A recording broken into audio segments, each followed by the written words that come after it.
Hello दोस्तों, नमस्कार। SMKC channel में मैं आप सभी लोगों का दिल से बहुत बहुत स्वागत करता हूं।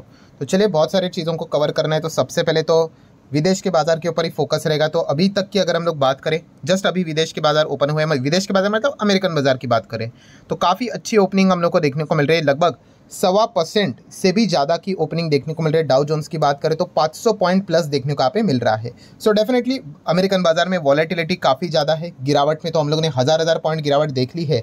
तो कमबैक करते वक्त भी 400-500 पॉइंट की तो यूजुअली जंप तो देखने को यहाँ पे मिलती रहती है। सो अगर हम लोग 5 दिन का चार्ट पैटर्न देखेंगे तो गिरावट आप देख सकते हो काफ़ी ब्रूटल देखने को मिली थी। उस हिसाब से रिकवरी भी थोड़ा बहुत जो वीक्स रहता है, मतलब वो काफ़ी हायर लेवल का देखने को मिल जाता है। तो इस प्रकार की जो रिकवरी भी होती है वो भी स्पीडी रहती है। बट हाँ, जैसे कि मैंने पिछले वीडियो में भी आप लोगों को बताया, पहले वीडियो में बताया कि अगर गिरावट 5% है, ठीक है, बट अगर +5% है तो ये दोनों सेम होते नहीं है। तो ये भी पॉइंट आपको पता होना चाहिए। बट चलिए, फिलहाल की सिचुएशन काफ़ी अच्छी नज़र यहाँ पे आ रही। 500 प्लस पॉइंट के साथ यहाँ पे अमेरिकन बाजार आगे बढ़ रहा है। नेस्डैक की बात करेंगे तो नेस्डैक में भी नियर बाय 0.25% की तेज़ी देखने को मिल रही है। S&P 500 में भी कुछ वैसा ही सिनेरियो है। 1.5% की तेज़ी हो चुकी होगी। रिफ्रेश कर लेता हूँ तो 1.5% से ज़्यादा की तेज़ी देखने को यहाँ पे मिल रही है। तो अच्छी बात है, अमेरिकन बाजार का अच्छा रहना ये पूरे दुनिया के बाजार के लिए अच्छा यहाँ पे रहता ही है। एंड फिलहाल बियर वाले जिस प्रकार से हावी हुए हैं, बुल वालों का भी थोड़ा बहुत कॉन्फिडेंस यहाँ पे बढ़ जाता है। देन बात करेंगे दोस्तों तो इन्फोसिस का पीछा यहाँ पे छूट ही नहीं रहा है। मतलब देखिए, पहले खबर क्या आ गई कि इन्फोसिस को 32,000 करोड़ का GST देना पड़ेगा। ठीक है, मतलब वो नोटिस इनको यहाँ पे भेज दी गई। ठीक है, बाद में ऑब्वियसली नोटिस भेजने के बाद आपको भी टाइम दिया जाता है क्लैरिफिकेशन देने के लिए। भाई आपको क्या लगता है? तो इन्फोसिस ने क्लैरिफिकेशन दिया, जो भी हम लोगों ने एक्सपेंसेस जो भी चीज़ें यहाँ पे की है, कोई GST बनता है नहीं, सारी चीज़ें कंप्लीटली यहाँ पे हम लोगों ने फॉलो करके रखी हुई है।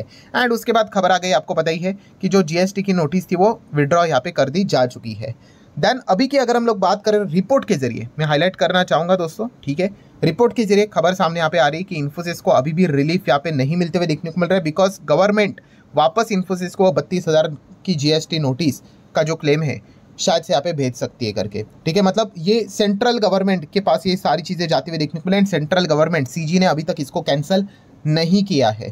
ठीक है, तो हम कह सकते हैं अभी तक कोई रिलीफ यहाँ पे नहीं मिला। हमें बीच में लगा था अरे चलो सब कुछ हो गया करके, तो नहीं। यहाँ पे आखिरी जो चीज़ें होती है वो CG के पास जाती है, सेंट्रल गवर्नमेंट के पास। तो वहाँ से अभी तक हम लोग को इनको हरी झंडी मिलते हुए देखने को नहीं मिल रही। बट जैसे मैंने आपको बताया, रिपोर्ट के जरिए खबर आती हुई देखने को मिल रही है। सो इस चीज़ के चलते इन्फोसिस को फोकस में रख सकते हैं। वैसे तो इन्फोसिस का ADR भी है, रिफ्रेश करके देख लेते हैं क्या चल रहा है। तो फिलहाल 1% ऊपर ही देखने को यहाँ पे मिल रहा है। तो ठीक है, तो ये कैसा होता है, ये काफ़ी हाईली अनसर्टेन वाली एक्टिविटी हो जाती है और बिल्कुल भी अच्छी बात यहाँ पे होती नहीं है। बीच में काफ़ी सारे फॉरेन इन्वेस्टर थे, उन्होंने तो लिटरली क्रिटिसाइज भी किया था सरकार को। ठीक है, उन्होंने कहा था कि इंडिया की ग्रोथ और भी ज़बरदस्त हो सकती है अगर सरकार यहाँ पे थोड़ी सी फ्रेंडली हो जाए करके। ठीक है, ये कब का मुद्दा ये था, जब ये गेमिंग के ऊपर उन्होंने GST डाल दिया था। आपको पता है, ये ऑनलाइन गेमिंग एंड गैम्बलिंग दोनों को सेम ही ट्रीट कर दिया और सभी के ऊपर 28% का GST ठोक दिया। एंड वो भी रेट्रोस्पेक्टिवली, जब से स्टार्ट हुए तब से लेके अभी तक। तो काफ़ी सारे इन्वेस्टर नाराज़ हो गए, बोलते कि भाई यहाँ पे हम लोग इन्वेस्ट करेंगे, कोई गारंटी नहीं भविष्य में कब जाके कब मतलब बॉम्ब हमारे ऊपर गिर सकता है करके, पैसे निकालो करके, पुराना केस खुल सकता है करके। तो इस चीज़ के चलते काफ़ी इन्वेस्टर हमारे देश में पैसा लगाने से भी कतराते हैं। ठीक है, तो इन्फोसिस का भी ये जो केस अभी हम लोग को देखने को मिल रहा है, ये काफ़ी ज़बरदस्त केस देखने को मिल रहा है। अभी भी 32,000 करोड़ का GST वाला मैटर कंप्लीटली क्लोज नहीं हुआ है। इनफैक्ट बीच में एक खबर भी आई थी, कौन सी, कि IT स्टॉक्स के बहुत सारे IT स्टॉक्स को इसी प्रकार से GST नोटिस जा सकती है करके। ठीक है, अभी उसके बाद तो अभी तक तो कोई खबर नहीं आई। बट जैसे कि आपको पता है, इन्फोसिस तो बहुत बड़ी कंपनी है भाई, ये चीज़ों को समहाउ उन्होंने चीज़ों को पचा लिया। ठीक है, ये कोई दूसरी कंपनी अगर होगी तो रातों रात बर्बाद भी हो सकती है। ये इस प्रकार की चीज़ें देखने को यहाँ पे मिल रही है।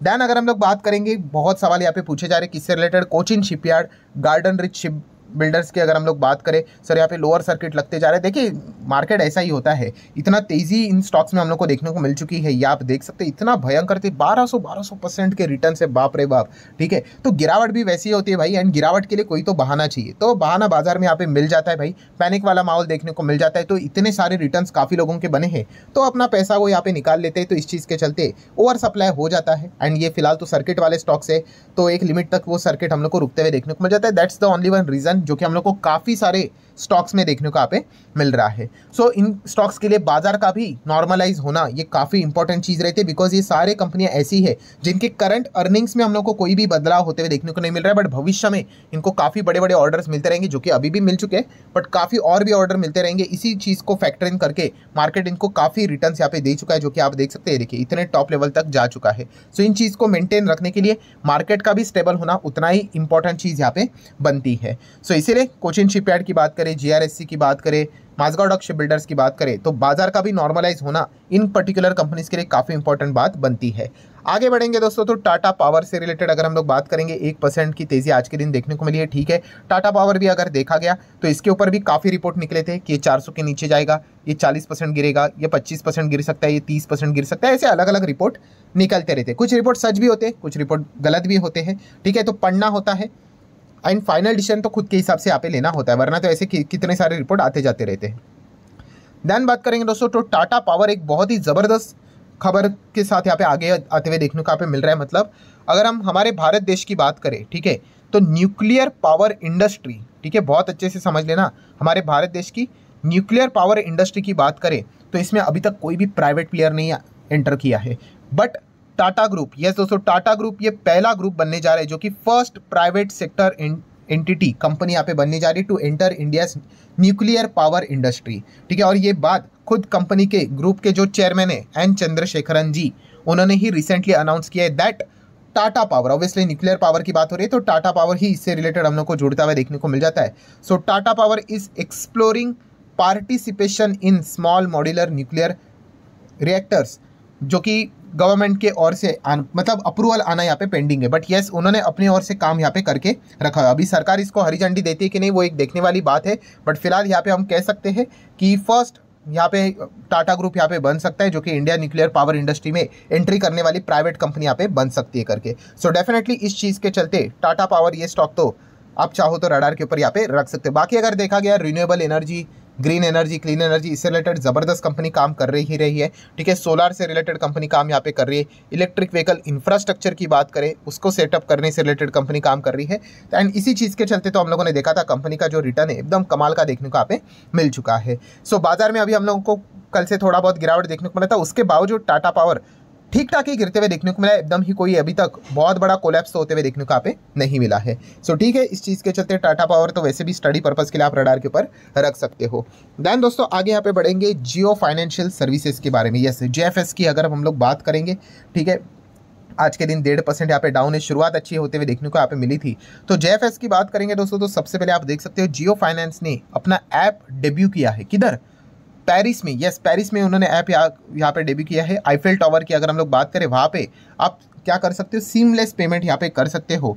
इसको लॉन्च फिलहाल तो उन्होंने यहाँ पे किया, आप देख सकते हो Jio financial enable the digital payment in Paris. But Paris की क्यों बात यहाँ पे हो रही है, ऑब्वियसली ओलंपिक चल रहा है भाई, दुनिया भर के लोग वहाँ पे आ रहे हैं। ठीक है, तो ज़बरदस्त मार्केटिंग भी यहाँ पे होगी। एंड खास करके अगर हम लोग कहें तो इंडियंस की अगर हम लोग बात करें तो Indians can experience the Paris cashless now with the Jio finance, तो उनको टारगेट वो करने की कोशिश यहाँ पे कर रहे हैं। तो इसी चीज़ के चलते जियो फाइनेंस ने क्या कर दिया है, अपना जो ऐप है वो पेरिस के इधर मतलब फ्रांस में फिलहाल तो लॉन्च करके उन्होंने यहाँ पे रखा हुआ है। सो डेफिनेटली फाइनेंस सेगमेंट की अगर हम लोग बात करें, इंडिया की ग्रोथ के हिसाब से अगर हम लोग बात करें तो फाइनेंस एक काफ़ी इंपॉर्टेंट रोल भविष्य में यहाँ पे प्ले करने वाला है।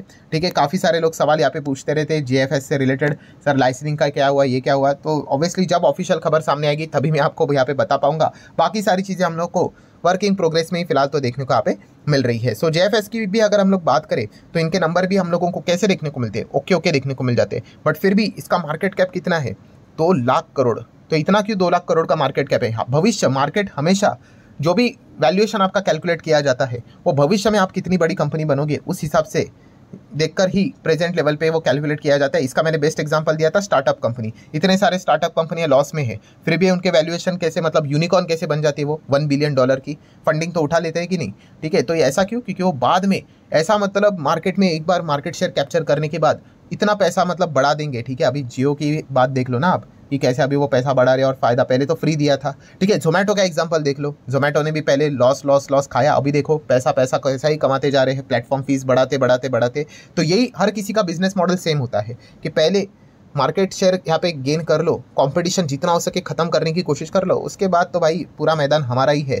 फिर आराम तरीके से क्या कर सकते हैं, इन चीज़ों को वो धीमे धीमे करके चार्जेस बढ़ा बढ़ा कर यहाँ पे अच्छा खासा मुनाफा यहाँ पे कमा लेते। तो यही चीज़ें जेएफएस में भी देखने को यहाँ पे मिल सकती है। सो ठीक है दोस्तों, जितने भी इंपॉर्टेंट पॉइंट्स थे सारे यहाँ पे मैंने कवर कर लिए हैं। वीडियो हेल्पफुल लगा होगा तो चाहो तो आप इसको like as well as share यहाँ पे कर सकते हो। मिलते हैं नेक्स्ट वीडियो में, तब तक के लिए बाय बाय।